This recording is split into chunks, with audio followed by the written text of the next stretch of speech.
Championships in 2008 behind Steph 12. Then Galita Burka of Ethiopia, the reigning world indoor champion, and would have got so close to winning the outdoor title. Ummanni koo akka ummata kootiif addunyaarra dhaabadhee alaabaa koo ol kaase. Ummanni koos akka dhagaaniif ሰላም የተወደዳችሁና የተከበራችሁ የቻናሌ ተከታታዮች እንደምን አላችሁ? በዛሬው ቪዲዮ የሀገራችን ኢትዮጵያን ስም በዓለም መድረክ ካስጠሩ ጥቂት አንጋፋ አትሌቶች መካከል አንዷ የሆነችው አትሌት ገለቴ ቡርቃ ባዶ እጄን ቀርቻለሁ የኢትዮጵያ ሕዝብ ይድረስልኝ ስትል የተማጽኖ ቃሏን አሰምታለች። ምን ገጠማት የሚለውን ለማወቅ እስከ ቪዲዮ ፍጻሜ ድረስ አብራችሁን ቆዩ።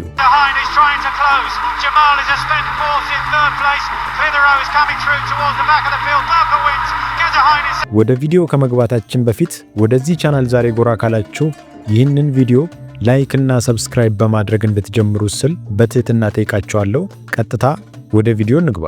ይህች አንጋፋ አትሌት ለእናት ሀገሯ ኢትዮጵያ በርካታ ድሎችን ያስመዘገበች ሲሆን ከድሎቿ መካከል በጥቂቱ ለመጥቀስ ያክል በቫሌንሲያ በተዘጋጀው የዓለም የቤት ውስጥ ሻምፒዮና ላይ በ1500 ሜትር ርቀት የወርቅ ሜዳሊያ እንዲሁም በዶሃ ኳታር በተመሳሳይ ርቀት የነሐስ ሜዳሊያ በተጨማሪም በቤጂንግ የዓለም ሻምፒዮና ላይ በ10000 ሜትር ርቀት የብር ሜዳሊያ ማስመዝገቧ ይታወሳል።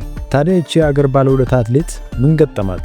ገመዳ ሾው በተሰኘ የኦሮምኛ ዩቲዩብ ቻናል ላይ ቀርባ አብዛኛው የደረሰባትን ነገር ማስረዳት የቻለች ሲሆን በኢንተርቪው መጀመሪያም ጋዜጠኛው አብዛኛው ሰው የሚያውቃት አይዞሽ ገለቴ በሚለው የቀነኒሳ አባባል እንደሆነና ስለዚህ ነገርም እንድታስረዳ የጠየቃት ሲሆን እሷም በምላሿ ሁኔታውን ስታስታውስ ወደ ውድድሩ ከመግባቷ በፊት ቀነኒሳ ውድድር እንደነበረውና ሁለቱም የፍጻሜ ውድድር እንደነበራቸው ተናግራ እሷም ወደ ውድድሩ ከመግባቷ በፊት ቀነኒሳ እንዳይጠልፉሽ አይዞሽ ቀስ ብለሽ ሩጪ ታሸንፊያለሽ ሲል ነገረኝ በማለት ተናግራለች። ከዛ በኋላም እሱ ውድድር ነበረበት። ውድድሩን ጨርሶ ኢንተርቪው በሚያደርግበት ሰዓት እኔ በስፔናዊቷ አትሌት ተጠልፌ ከወደኩኝ በኋላ እያለቀስኩኝ በሱ በኩል ሳልፍ እንደዚህ አይነት ነገር ሊናገር ችሏል ብላለች። እሱ የተናገረው ንግግርም እሷ በአትሌትነቷ ከገነባቸው ስም በላይ በዚህ አባባል አብዛኛው ሰው እንደሚያውቃትና ይህም አባባል ብዙ ዝና እንዳቀዳጃትም በዚህ በኩልም አብዛኛው ሰው እንዳወቃት ተናግራለች። ይህች አንጋፋ አትሌት ለሀገር ያበረከተችውን በርካታ አስተዋጽኦ ከግምት ውስጥ በማስገባት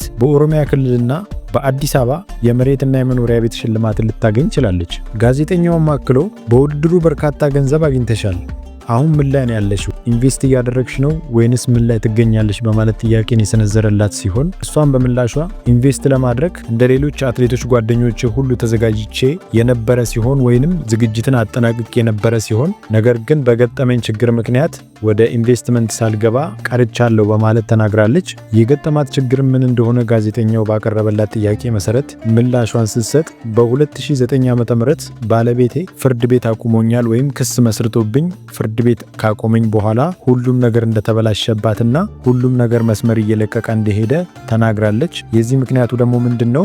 ባለቤቷ ንብረቷን ለመካፈል ወይም ፍቺው እንደሚፈርስ በመናገር ለፍርድ ቤት በማሳወቁ ፍርድ ቤትም ፍቺውን ተቀብሎ እንዳጸደቀው ተናግራለች። ነገር ግን ፍቺው እንዲፈጸም የሷ ፍላጎት እንዳልነበረና ብዙ ጊዜም ሽማግሌ እንዳወጣችበትና ምንም አይነት በመካከላቸው ግጭት እንዳልነበረ ተናግራለች። ትዳሯ እንዲፈርስ ምንም አይነት ፍላጎት የላትም። ምክንያቱም ትዳር ሲፈርስ ብዙ ጊዜ እንደምናውቀው በባለትዳሮች መካከል በሚፈጠር አለመግባባት ወይም ችግር እንደሆነ ይታወቃል። ነገር ግን እሱ ከመሬት ተነስቶ ፍርድ ቤት እንዳቆማትና ከመለያየታቸው በፊትም እሱ የታክሲ ሹፌር እንደነበረና የተዋወቁትን በዛ እንደሆነ ተናግራለች። ብዙ ጊዜ ደንበኛ የነበረ የተለያየ ቦታ የሚያደርሰኝ እሱ ነው፣ ወደ ትሬኒንግ ሲሄድ የሚያደርሰኝ እሱ ነው፣ ውጭ ሀገር ውድድር በሚኖረኝ ሰዓት የሚያደርሰኝ እሱ ነው። የሆነ ቀን ላይ የፍቅር ጥያቄ ያቀረበልኝ በዛም እኔም ላስብበት ብዬ ጥያቄውን ልቀበለው ችያለሁ በማለት ተናግራለች። ከዛም በትዳር ለ9 ዓመታት እንደኖሩም ተናግራለች። በ9 ዓመታት የትዳር ቆይታቸው ግን ምንም አይነት ልጅ እንዳላፈሩና ልጅም ማፍራት እሷ እንዳልፈለገችና ፕሮግራም ይዛ የነበረው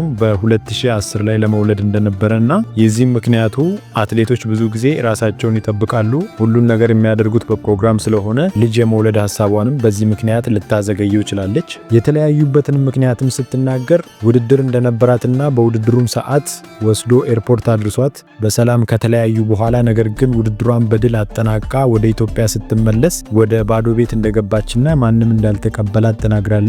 ለሁለት ቀን ያህል ብትጠብቀው ምንም ልታገኘው እንዳልቻለች በመናገር ቤት ውስጥም ብጣሽ ወረቀት ጽፎልኝ ነበር የሄደው ብላለች። በወረቀቱም ላይም ጸበል ገብቻለሁ የሚል ነገር ብቻ ነበር ያገኘሁት ብላለች። ከዚህ በፊት የተጋባ ነውም በፕሮቴስታንት እምነት ወይንም በሙሉ ወንጌል ላይ ጋብቻችንን ፈጽመን ነበረ። ነገር ግን ጸበል ያለውን ሁኔታ ሊገባኝ አልቻለም። እንዴት ጸበል ሊል እንደቻለ ምንም ሊገለጥልኝ አልቻለም በማለት ተናግራለች። አፍታም ሳትቆይ እንግዲህ ለባለቤቷ እናት ደውላ የት እንዳለ ብትጠይቃትም እናትየው ምንም አይነት መረጃ እንደሌላትና ምንም እንደማታውቅ ተናግራለች። እሷም ነገ ቢሞት ወይም አንድ ነገር ቢደርስበት ተጠያቂ መሆኑን እኔ በማለት ፖሊስ ጣቢያ ድረስ ሄዳ ልታመለክት ትችላለች። ፖሊስ ጣቢያ ሄዳ ካመለከተች በኋላም የግድያ ማስፈራሪያ ወይም ዛቻ እንደላከላትና እንደሚገላት አርፋ ካልተቀመጠች እንደሚገላት ተናግሯል። ስለዚህ ለህይወቷ በመስጋትም ቤት ውስጥ ሳትወጣ ትሬኒንግም ሳትሰራ ብዙ ጊዜ እንደቆየች ተናግራለች። አፍታም ሳትቆይ ደግሞ የፍርድ ቤት መጥሪያ ደርሷት ፍርድ ቤት አቁሟት እንግዲህ ንብረቷን ሊካፈሉ ችሏል። ንብረቷም እንግዲህ ቀላል የሚባል አልነበረም። ይህ ግለሰብ እንግዲህ ለራሱ የታክሲ ሹፌር ነው። ምንም አይነት ንብረትና ሀብት በስሙ የለውም። ነገር ግን በሷ ባፈራችው ወይም እሷ ባካበተችው ንብረት ብቻ የሚኖር ግለሰብ እንደሆነ ቃል በቃል ልትናገር ችላለች። እሷ ያፈራችው ንብረትም በተለያዩ የኢትዮጵያ ክፍሎች ላይ ቤትን ገዝታ ቤት ሰርታለች። እሷም ያፈራችውና የገዛችው ቤት በአጠቃላይ በቁጥር ስናሰላው 11 ቤቶች ነበሯት፣ እንዲሁም 5 መኪኖች ነበሯት። በዚህ ሰዓት ግን 10ሩን መሬት ሸጦ አንድ መሬት ብቻ እንዳስቀረላትና አንድ መኪና ብቻ እንደቀረ ተናግራለች። ሆኖም የቀረላትን አንድ መኪናና አንድ ቤትም በፍርድ ቤት ጉዳዩን እንደያዘውና እሱንም መካፈል እንደሚፈልግ ተናግሯል። ይህም ማለት እንግዲህ እጅግ በጣም ጭካኔ የተሞላበትና አትሌቷን ከክብሯ ዝቅ የሚያደርግና ጎዳና ሊያወጣት የሚችል ወይም እንድትቸገር የሚያደርጋት እጅግ በጣም የከፋ የጭካኔ ጥግ እንደሆነ ልንመለከት እንችላለን። ይህ ግለሰብ እንደሚታወቀው ምንም አይነት ጥያቄ የማያስፈልገው ነገር ቢኖር እንግዲህ ይቺ አትሌት በቃለ መጠይቁ ላይ የገጠር ልጅ እንደሆነች ተናግራለች። ምንም ስለ ከተማ ህይወት የምታውቀው ነገር የለም። ይህንን ተጠቅሞም ሊያታልላት መቻሉ እጅግ በጣም የሚገርምና ከአንድ ኢትዮጵያዊ የማይጠበቅ እጅግ በጣም አረመኔያዊ ተግባር እንደሆነ ልንገነዘበው እንችላለን። ይህ ግለሰብም እንግዲህ በተለያየ ጊዜ አታሏት እሷ ውድድር በምትሄድበት ሰዓት ንብረቷን እየሸጠ ባዶ እጇን አስቀርቷታል።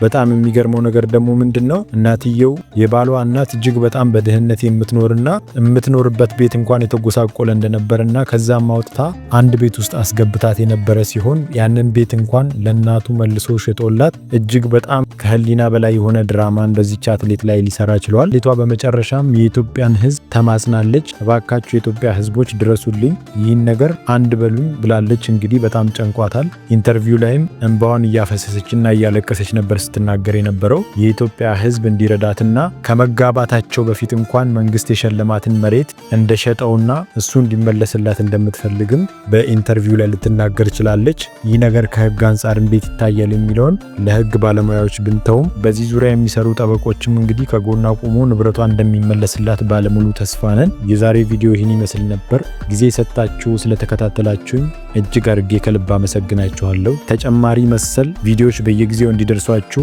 ላይክ እና ሰብስክራይብ በማድረግ ቤተሰብ እንድትሆኑ ስል በትህትና ጠይቃችኋለሁ። መልካም ቀን።